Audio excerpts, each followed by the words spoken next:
الرابع من مكشات. فراق البر. كلمات عبد الرحمن القمة. إنشاد جاسم المال. الهندسة الصوتية عمر الديني. في فراق البر عندي والوداع أغلى الرفاقة، المشاعر ما توصف والحكاية به طويلة، بعد طولة وقت معهم ذاب قلبي في اشتياقه، بالفرح والطيب كنا والسواليف الجميلة. يا لا لا لا يا لا لا لا يا لا لا لا يا لا لا لا يا لا لا لا يا لا لا لا يا لا لا لا يا لا لا لا. في فراق البر عندي والوداع أغلى الرفاقة، المشاعر ما توصف والحكاية به طويلة، بعد طولة وقت معهم ذاب قلبي في اشتياقه، بالفرح والطيب كنا والسواليف الجميلة. في فراق البر عندي والوداع أغلى الرفاقة، المشاعر ما توصف والحكاية به طويلة، بعد طولة وقت معهم ذاب قلبي في اشتياقه، بالفرح والطيب كنا والسواليف الجميلة. كان تهديم المخيم وانطوى عقبه رواقه، لا تذكرنا الليالي كنها بالوصف ليلة،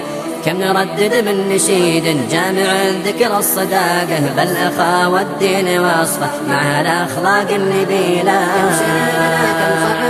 كل شيء حلو بذاقه، نحمد الله نشكره أكثر عطاياه الجزيلة، الوعد رحلة قريبة والجميع بكل طاقة، استعدوا في ربيع بين الأزهار الخميلة.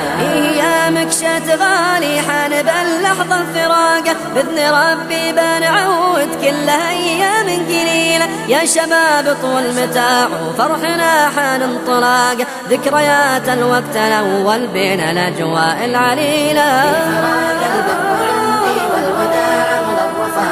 المشاعر ما توصف والحكاية به طويلة، بعد طولة وقت معهم ذاب قلبي في اشتياقه، بالفرح والطيب كنا والسواليف الجميلة. والوداع وكل واحد ناوي ربط العلاقة، يوم ذكر الله يطغى صارت الرحلة وسيلة، إخوة في ملتقاهم كلنا نبدأ في مساقه، الوفا والبذل حتى صارت أفعاله دليلة.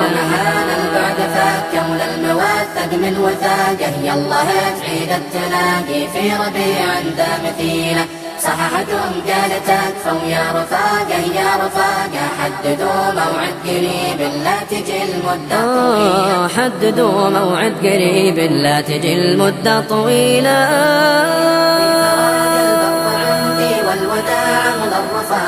المشاعر ما توصف والحكاية به طويلة، بعد طولة وقت معهم ذاب قلبي في اشتياقه، بالفرح والطيب كنا والسواليف الجميلة. يا لا لا لا يا لا لا لا يا لا لا لا يا لا لا لا يا لا لا لا يا لا لا لا يا لا لا لا يا لا لا لا.